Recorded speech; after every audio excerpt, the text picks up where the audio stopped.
네, 안녕하십니까?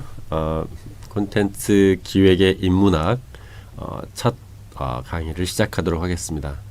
오늘은 교수 소개와 그리고 오늘 움프코아 프로젝트라고 하는 아주 재미있는 기획안을 소개하는 걸로 시작하도록 하겠습니다. 저는 제 사진입니다. 어떤 잡지에서 촬영한 사진이고요. 잘 나왔죠? 그리고 저는 KBS에서 PD로 15년간 약 15년간 근무했었습니다.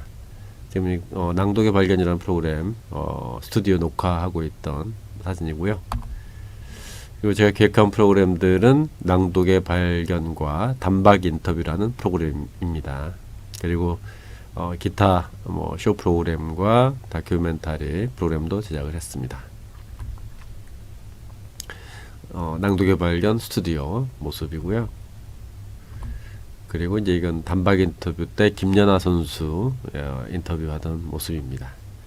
3번 고등학교 학생이었는데 지금은 많이 컸죠. 그리고 이런 활동을 했고요. 보시면 될 것 같고요. 그리고 야외 수업하는 모습, 학교에 처음 와서 찍은 사진이고요. 그리고 학생들하고 같이 도쿄에 인풋 촬영 갔을 때 다 졸업한 학생도 있고 아직 졸업하지 않은 학생도 있습니다. 이게 이제 세계 공영방송 텔레비전 총회 참석했던 거고요. 이거는 2016년에 미넨대 교환 교수로 가서 연구 결과 발표하고 찍은 사진들입니다. 제가 찍은 사진들은 이렇게 제가 만든 책들은 이렇게 다양하게 있고요.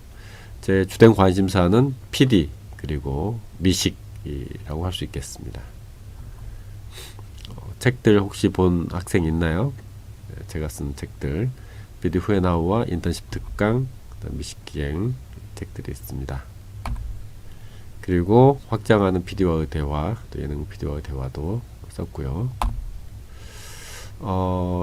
세피디 미식기행 목포 편인데 이걸 저희 제자 학생들이 만들어줬어요. 한번 감상을 해볼까요?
네, 어떻게 잘 봤습니까? 예. 이 영상을 보여주는 이유는 여러분들에게도 이제 영상으로 모든 걸 설명하는 시대가 됐잖아요. 그래서 자기 자신에 대한 어떤 자기소개서 대신에 어떻게 보면 자기소개 동영상을 만들라라고 제가 학생들한테 쭉 얘기를 해오고 있는데, 여러분도 어떤 뭐 콘텐츠를 만들거나 아니면 자기를 소개할 때 동영상을 만들어서 자기소개를 하면 좋겠습니다. 그리고 제가 지금 낭독TV라고 하는 인터넷 방송 프로그램의 총괄 프로듀서로 일을 하고 있고요. 우리 그 민음사 사장 출신인 장훈수 교수님과 여러분 선배 김희연 학생 등 여러 재학생들과 함께 이걸 진행을 했습니다. 자, 미래 전공이 굉장히 넓잖아요. 그죠? 그래서 도대체 대학생활을 어떻게 보내야 할까 여러분 굉장히 고민하고 있을 것 같은데, 제가 생각할 때는 이 대학생활이라고 하는 건 내가 누구인지를 찾는 과정이다 라고 생각합니다. 따라서 다양한 경험과 어떤 무모할 정도의 어떤 도전의식을 가지고 생활하는 것이 좋겠다. 그래서 제 생각에는 1학년 때는 닥치고 공모전에 참여하는 게 좋다. 그래서 그 결과를 가지고 내가 정말 나한테 맞는 적성을 찾고요. 그 다음에 3, 4학년 때는 희망 직종이 원하는 자격을 준비하는 것이 맞지 않겠나라는 생각을 하고 있습니다.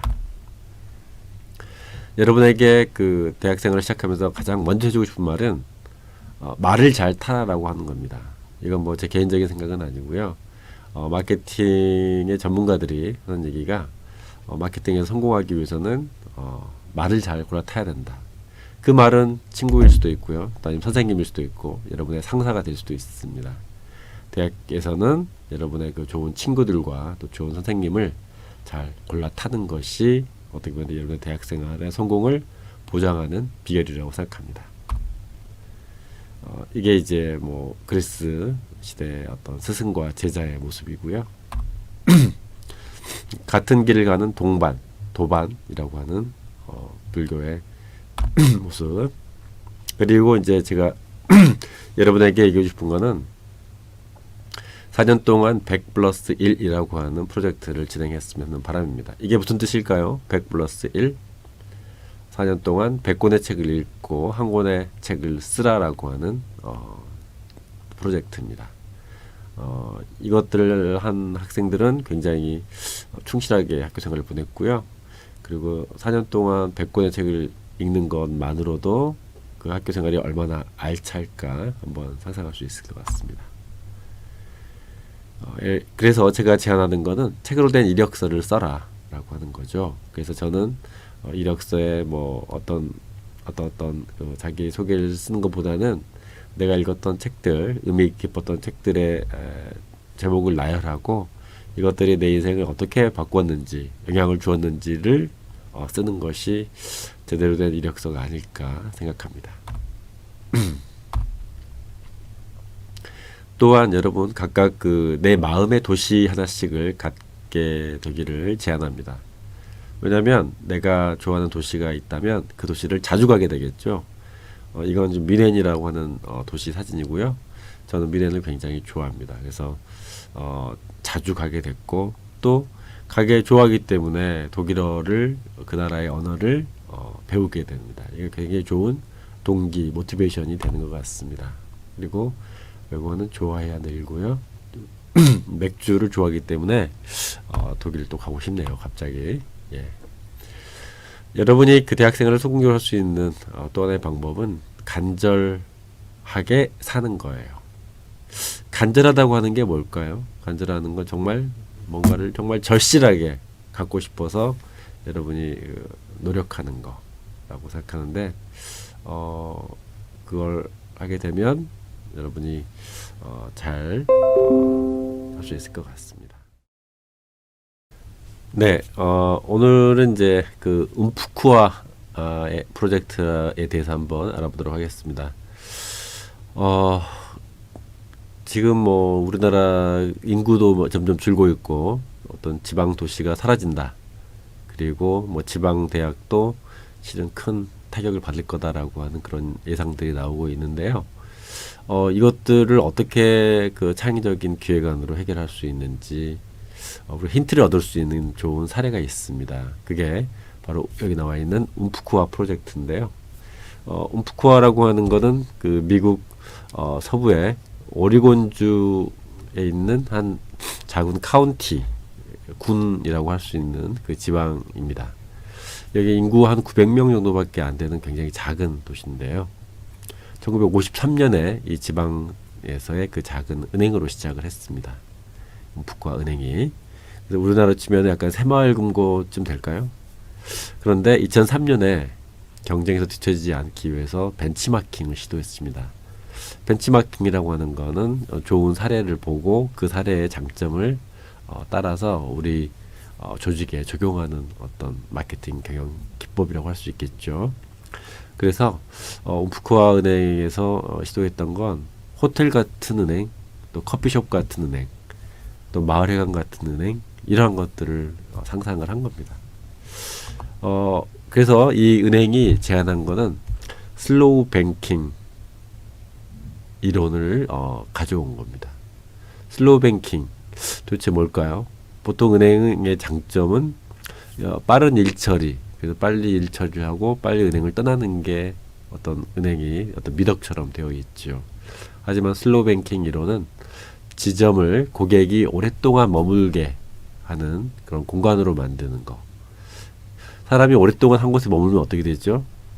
그만큼 어떤 소비가 늘게 되는 거. 은행에 오래 있으면 은행 상품을 가입하고 적금을 넣거나 아니면 대출을 받거나 이러한 활동을 더 자주 하게 되겠죠. 그래서 움푸크에서 시작한 건 전국의 가장 좋은 서비스를 하고 있는 업장으로 직원들을 다 파견했습니다. 예를 들면 뭐 정말 좋은 호텔, 정말 좋은 항공사, 정말 좋은 커피숍. 그래서 이 직원들이 가서 은행 보고 온 것들을 은행에 적용하기로 한 거죠. 그 은행이 바로 성공을 했을까요? 성공을 했기 때문에 제가 이렇게 소개하는 거겠죠. 네, 그 은행은 이 네 가지의 어떤 그 컨셉을 가지고 어떤 크게 발전했는데 sip, read, surf, shop 이라고 하는 그 네 가지 컨셉을 은행에 적용을 했습니다. 자, sip은 뭐죠? sip은 커피를 마시다, 홀짝거리다라는 뜻이고요. read는 읽다, surf는 인터넷 검색하는 거, shop은 물건을 사고 파는. 그래서 이 은행에 가면 커피를 마음껏 마실 수 있고요. 또 책도 편하게 읽을 수 있고, 또 인터넷 서핑을 할 수 있고, 또 물건을 사고 팔 수 있는 그런 공간이 된 거죠. 자, 은행의 모습은 이렇게 바뀌었습니다. 어떤가요? 은행 같지 않죠? 굉장히 멋진 백화점 같거나 아니면 갤러리 느낌이 나는 그런 은행으로 환골탈태를 했습니다. 그래서 이 은행에 그 마을 사람들이 모여서 동화 구연이라든지 연극 같은 것도 하게 되고 아이들을 봐주는 아이들이 머물 수 있는 공간이 되었기 때문에 부모들도 같이 함께 와 있고 결국 그 마을의 공동체 중심이 되었던 거죠. 그래서 이 기업은 2008년에 포춘이 선정한 일하고 싶은 기업 13위에 올랐고요. 2000년에 160명이던 직원이 8년 만에 10배 이상 늘었습니다. 자, 움푸크와 은행이 성공한 비결은 금융상품, 은행이라고 하면 보통 금융상품을 판다라고 생각하잖아요. 근데 금융상품이 아니라 체험을 팔았기 때문에 성공한 겁니다. 그래서 여기서 여러분들이 굉장히 좋은 힌트를 얻을 수 있을 것 같아요. 그래서 고객의 오감을 만족시켰다라는 얘기를 하는데 여러분이 잘 가는 스타벅스라든지 이런 커피숍도 마찬가지죠. 실은 커피숍이 파는 건 커피 한 잔이 아니고요. 커피 한 잔과 함께 그 머물러서 내가 시간을 보낼 수 있는 어떤 문화적 공간, 문화적 체험으로서의 어떤 문화적 공간이라고 하는 걸 팔았기 때문에, 다른 말로 얘기하면 경험을 팔았기 때문에 성공한 것이다 라고 생각합니다. 스타벅스에 가면 왠지 뭔가 쾌적하고 내가 굉장히 문화적으로 고양된 것 같고 또 뭔가 좋은 일이 있을 것 같은 그 느낌이 나는 거, 이 분위기를 만드는 게 스타벅스가 계속 성공했던 이유 같고요. 움푸크와의 성공 역시 이런 그 스타벅스의 성공에서 약간 힌트를 얻어왔다라고 들었습니다. 그래서 이 은행은 거대 은행과의 경쟁에서 밀리지 않고 건재했다라고 할 수도 있고요. 그리고 이것이 콘텐츠 기획의 승리라고 얘기할 수 있을 것 같습니다. 그래서 움프과 은행이 줄 수 있는 힌트는 이거라고 생각합니다. 나는 무엇을 팔까? 영어 실력, 촬영 실력, 아니면 편집, 체력, 기획력, 실행력 있겠죠. 판타지, 웃음, 미소, 행복, 추진력. 뭐 드라마라고 하는 건 판타지를 파는 거고요. 또 만화는 웃음, 선물은 미소를 뭐 파는 거라고 할 수 있고, 크리스마스는 행복, 탱크는 뭐 추진력이라고 할 수 있겠죠. 코카콜라는 행복을 판다라고 할 수 있겠죠. 이 동영상은 한번 여러분들이 보면 좋을 것 같고요. 제가 몇 년 전에 학생들하고 같이 안식년 가기 전에 한번 샌드위치를 한번 같이 먹었던 기억이 납니다. 아주 흐뭇해했고요. 여러분이 이번 학기 동안 하게 될 움프쿠아 프로젝트의 어떤 사례입니다. 여러분 선배들이 직접 산지에서 조별로 어떤 그 농산물을 직접 생산하는 생산자를 발굴하고요. 그 농산물을 직접 여러분들이 가져와서 학교에서 가공을 하거나 아니면 곧바로 판매하건 간에 학생들에게 이걸 판매하는 프로젝트가 바로 움프쿠아 프로젝트입니다. 따라서 여러분의 활동은 농가와 순장대 학생들을 연결하는 어떤 중개자, 매개자, 미디어로서의 역할을 하게 되는 겁니다. 그래서 이번 학기 동안 여러분들이 잘 배운 것들을 바탕으로 이 움프쿠아 프로젝트를 한번 성공적으로 수행하기를 기대합니다. 자, 그러면 오늘 첫 강의는 여기까지 할 거고요.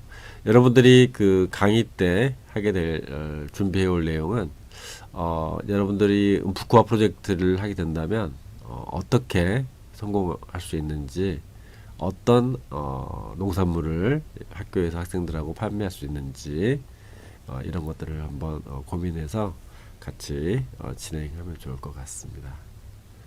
자, 그러면 강의실에서 만나요.